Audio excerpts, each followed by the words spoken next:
નમસ્તે મિત્રો, આપ સૌનું સ્વાગત છે યુટ્યુબ ચેનલ ગ્લીમ ઓફ વર્લ્ડમાં. હવે આપણે પારાયણ કરીશું શ્રીમદ ભગવતી ભાગવતનું. કોઈ પણ પુરાણ વાંચતા કે સાંભળતા પહેલાં તે પુરાણનું મહાત્મ્ય સાંભળવું ખૂબ જ આવશ્યક છે. તેના વગર તે પુરાણ વાંચવાનું કોઈ મહત્ત્વ રહેતું નથી. તો આપણે શરૂઆત કરીએ શ્રીમદ ભગવતી ભાગવતનું મહાત્મ્ય. તેમાં સર્વપ્રથમ છે ભાગવતનું પ્રાકટ્ય. ભાગવત સૌથી પ્રથમ કોણે ઉત્પન્ન કર્યું? આજ આપણે વિચારીએ. ભાગવતના પ્રથમ સ્કંદમાં 15-16 અધ્યાયમાં જણાવવામાં આવ્યું છે કે જ્યારે જળ સૃષ્ટિમાં વડના પાંદડા ઉપર બાલમુકુંદ વિષ્ણુ સૂઈ રહેલા હતા, ત્યારે તેમને વિચાર આવ્યો કે કયા ચિદાત્માએ કયા દ્રવ્યથી શા માટે મને બાળભાવે નિર્માણ કર્યો. તે સમયે તેમને અડધા શ્લોકમાં સમગ્ર તાત્પર્ય સમજાવી દેતું વાક્ય કહ્યું હતું: સર્વખલ નિદવેવાહમ નાન્યદસ્તિ સનાતન. આ સર્વ હું જ છું, બીજું સનાતન ચૈતન્ય નથી. વિષ્ણુએ આ અડધા શ્લોક સ્વરૂપ ભાગવતને હૃદયમાં ધારણ કરીને જપવા માંડી. પરંતુ મનમાં વિચાર થયો કે મને આ કહેનાર કોણ હશે? આ સમયે મહાલક્ષ્મી પ્રકટ થયા અને તેમણે કહ્યું, હું સગુણ છું, તેથી મને તમે જાણો છો, પરંતુ જે સગુણ સ્વરૂપના સ્થાનરૂપ નિર્ગુણ દેવી છે તેને તમે નથી જાણતા. તે નિર્ગુણ મહાદેવીએ આ અડધો શ્લોક પ્રગટ કર્યો છે. આ ભાગવત વિષ્ણુના નાભિ કમળમાંથી ઉત્પન્ન થયેલું બ્રહ્માને મળ્યું અને બ્રહ્માએ ત્યાર પછી નારદને આપ્યું. નારદે વ્યાસને આપ્યું અને વ્યાસે તેને પૂર્ણ કર્યું. આ ભાગવતમાં 18,000 શ્લોક અને 12 સ્કંદોમાં છે. તેના 5 લક્ષણો છે: બ્રહ્મ વિદ્યાના ખજાનારૂપ, સંસાર સમુદ્રમાંથી તારનારૂપ. આ ભગવત વ્યાસે પોતાના પુત્ર શુકદેવને તથા સૂતજીને આપ્યું હતું. હવે છે ભાગવતનું મહાત્મ્ય. આ ભાગવતની જાણ માટે જગત કલ્યાણ સારું. ઋષિઓએ સૂતને કહ્યું અને સૂતે જણાવ્યું કે દેવી ભાગવત રૂપી સૂર્ય જ્યાં સુધી હૃદયાકાશે ઉદય પામ્યો નથી, ત્યાં સુધી મનુષ્યને ઉપદ્રવો રૂપી મહાન અંધકાર દુઃખદાયક છે. આ ભાગવત સેવવા યોગ્ય છે. 4 નવરાત્રમાં આશ્વિન, ચૈત્ર, અષાઢ અને માઘ માસમાં આ કથાનું શ્રવણ વિશેષ ફળદાયક છે.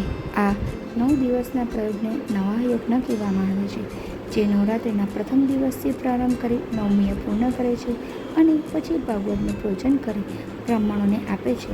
તે માના ચરણ કમળને પામે છે, જે મનુષ્યના ભાગવતના એક શ્લોકનો અથવા એક પાનાનું નિત્ય ભક્તિથી પઠન કરે છે. તે ભગવતીનો પ્રીતિપાત્ર બને છે. જેઓ આખો દિવસ, અડધો દિવસ, મુહૂર્ત કે એક ક્ષણ પણ આ કથા ભક્તિથી સાંભળે છે, તેની દુર્ગતિ થતી નથી. આ ભગવત ગમે તે માસે ને ગમે તે દિવસે કે સમયે પણ વાંચી શકાય છે. મહામારી, મરઘી, કોલેરામાં તથા બાલગ્રહોએ કરેલ ભય કે ભૂતોએ કરેલો ભય આ ભાગવતના શ્રવણથી દૂર થાય છે. સ્ત્રીઓને સંતાન અને પુરુષોને ધન તથા મોક્ષ આપનારું આ ભગવતનું કથન કે શ્રવણ અતિ ઉત્તમ છે. 8મ, 9મ કે 14સે આ ભાગવતનો પ્રયોગ કરવાથી ઉત્તમ ફળ પ્રાપ્ત થાય છે. આ ભગવત પ્રથમ વ્યાસે જન્મેજયને જણાવ્યું, જેથી તેમના પિતા પરીક્ષિત રાજાનું તક્ષકનાગ કરડવાથી જે અકાળ મૃત્યુ થતાં તેમની શુદ્ધિ થઈ, સદગતિ થઈ હતી. જન્મેજયે ભગવતીનું પૂજન આરાધન પૂર્ણ કરી વ્યાસનું પણ પૂજન કરી નવા યજ્ઞ પૂર્ણ કર્યો હતો. હવે છે મહાત્મ્યની બીજી કથા. કંસે વાસુદેવ અને દેવકીને કારાગૃહમાં નાખ્યા હતા. તે સમયે વાસુદેવે આપત્તિમાંથી મુક્ત થવા ગર્ગ મુનિને બોલાવ્યા અને ગર્ગ મુનિએ ચંડિકાનું આરાધન કરવાનું બતાવ્યું, પરંતુ પોતે કારાગારમાં હોવાથી તેમની વતી ગર્ગ મુનિને ચંડિકાની ઉપાસના કરવાનું જણાવ્યું.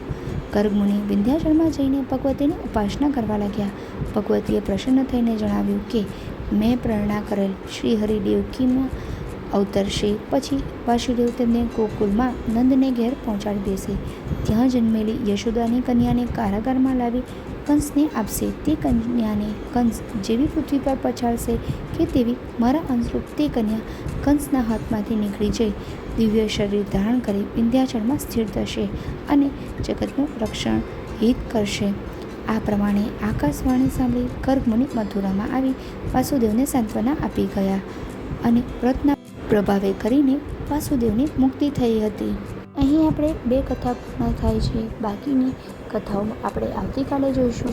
દેવી ભાગવત જેવા પુરાણો સાંભળવાથી ભક્તિ, શ્રદ્ધા અને માનસિક શાંતિ મળે છે. સાચું જ્ઞાન અને શાંતિ મેળવવા માટે ભક્તિભાવથી સેવા અને સમર્પણ આપવું ખૂબ જ જરૂરી છે. જીવનમાં જ્ઞાન લાવવા માટે શાસ્ત્રોનું મનન અને સ્વાધ્યાય મહત્વનું છે. આ છે સંપૂર્ણ કથાનો સાર. બાકીનું આપણે આવતીકાલે જોઈશું. મહાલક્ષ્મી માત કી જય.